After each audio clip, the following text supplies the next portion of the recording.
Noah Khogali, political commentator with Young Voices UK, is here to go through the papers with me. Noah, good morning. Good morning, how are you? I'm very well. Front page of the Times this morning says Labour's courting Chinese investment for its renewable energy revolution. But that is amid warnings that the net zero pledge we have could leave us vulnerable to Chinese influence. What did you make of this?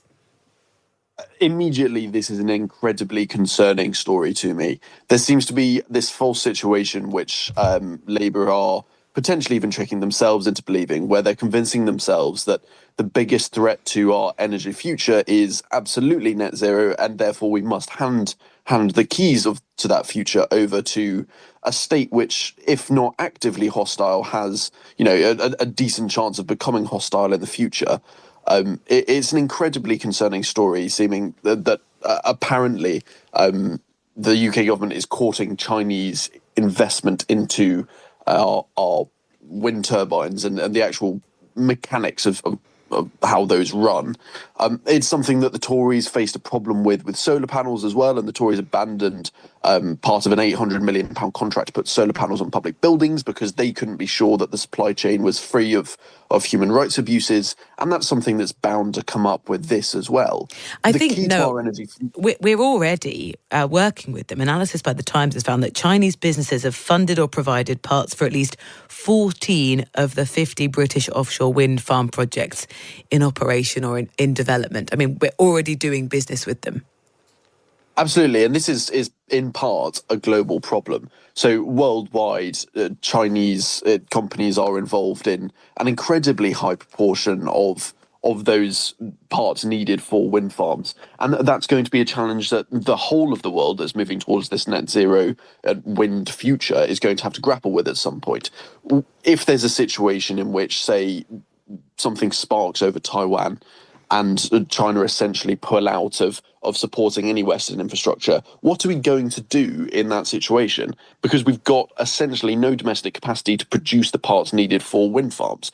And this is an active choice by the CCP. So the Chinese government massively subsidise these companies, meaning that, of course, they can do it cheaper than any other Western European or British company. That's not an accident. That is an active choice by the Chinese government to instill their tentacles into UK infrastructure. We've seen it with the 4G masts. We see it with CCTV cameras across our councils and our government buildings, and we're seeing it with our net zero energy infrastructure as well. It's something that we've got to be incredibly careful of, and this is something that the Chinese are doing worldwide. This is not a UK specific problem, but I think we're only just realising now how big of a problem this could be for all of us. Well, Sir Richard Dearlove, the former MI6 chief, warned against relying on China for energy infrastructure.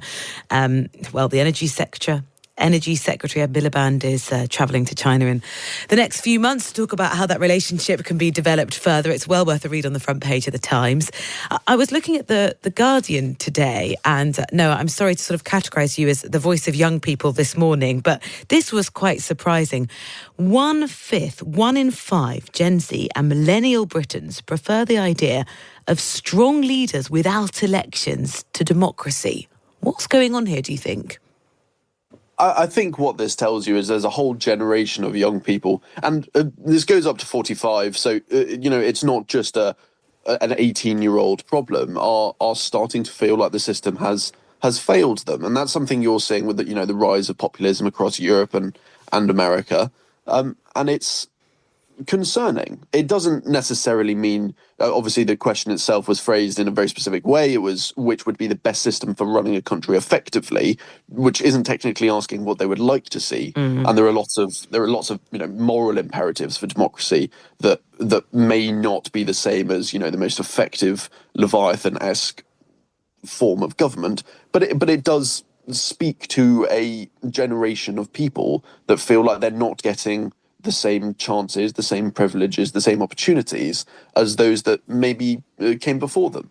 And that is of huge concern. And that's why you're seeing the rise of real populist leaders that say they have all the answers, won't tell you how.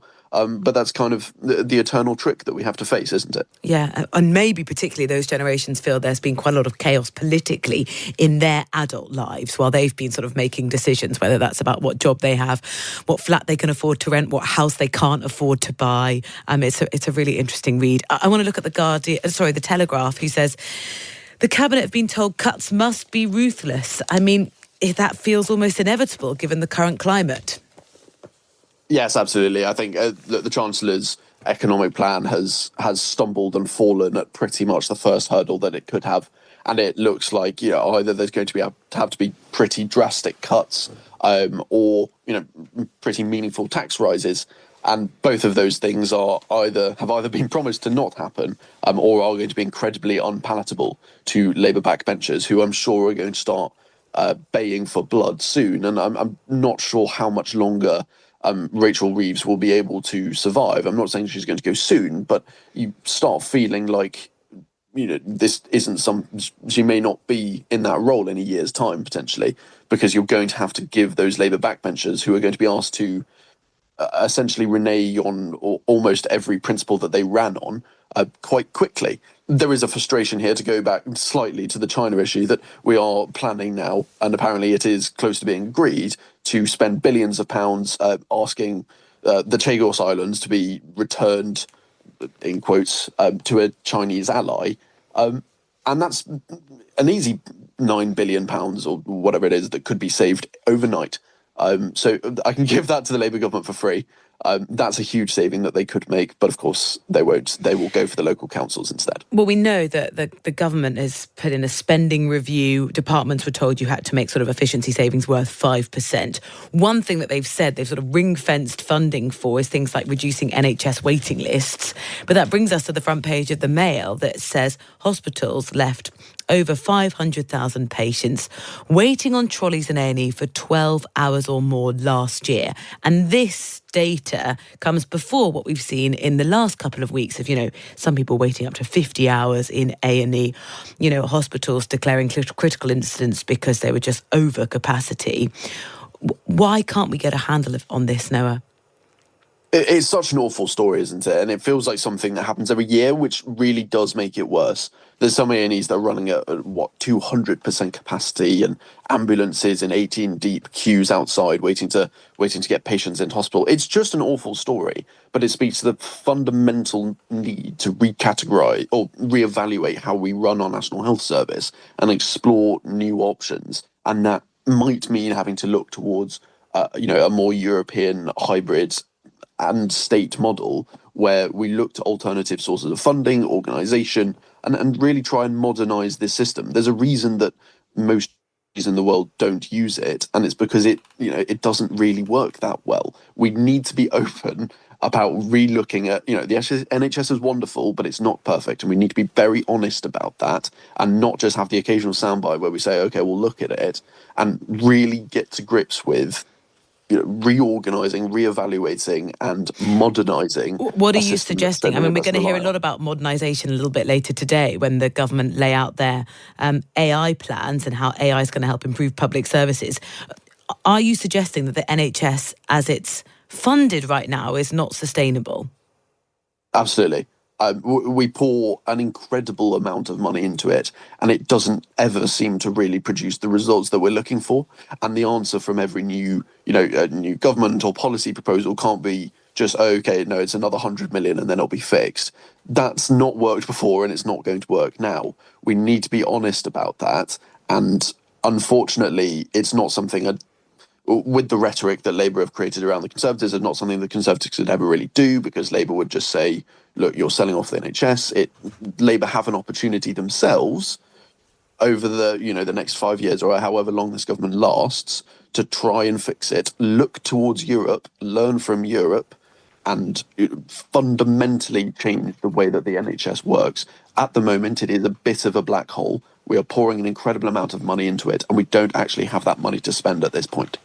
Final thing I want to ask you about. I feel like Gen Z are getting a real rough ride this morning in the press. But here we go. 1 in 5, this is in the Times, younger adults admit they don't know what a spanner is and they would seek help from a professional for some of the most basic household tasks, like things like changing a ceiling light bulb. Noah, would you be phoning a friend or a professional to do a job like that?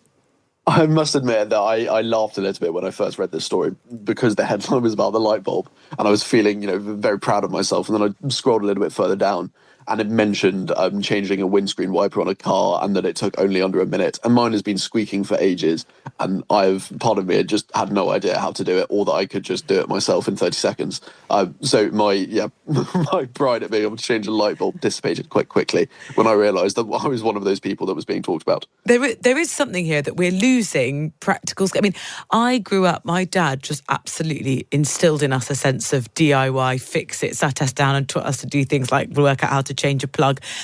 He almost embedded too much reliance on him that as soon as I have a problem, I call him and say, Dad, how do I fix this? Tom Newton, the newsreader, is nodding, so he probably got a similar family structure to mine. But no, we've sort of, I guess you can Google everything, but even if you can do that, the generation who've been surveyed here just seem a bit clueless, a bit lost. Yeah, and one of the really interesting stat that stood out to me was that 20% of those people that said they wouldn't be able to change a light bulb on their own mentioned that part of the reason for that was that they thought the ladder would be too dangerous. Oh, yeah. And part of this broad problem, I think, might be that we've been telling everyone from a really young age now that basically everything is dangerous and is going to kill you. And obviously, if that's your belief and that's been instilled in you from a really young age, you're not going to do anything on your car. You're not going to do anything, around your home because it's dangerous and it might kill you. And we might need to reconsider the way that we talk to young people about risk, and instill a little bit more self-reliance, rather than that everything is scary and incredibly dangerous. I agree. Noah, thank you so much. Noah Khogali, the political commentator with Young Voices UK.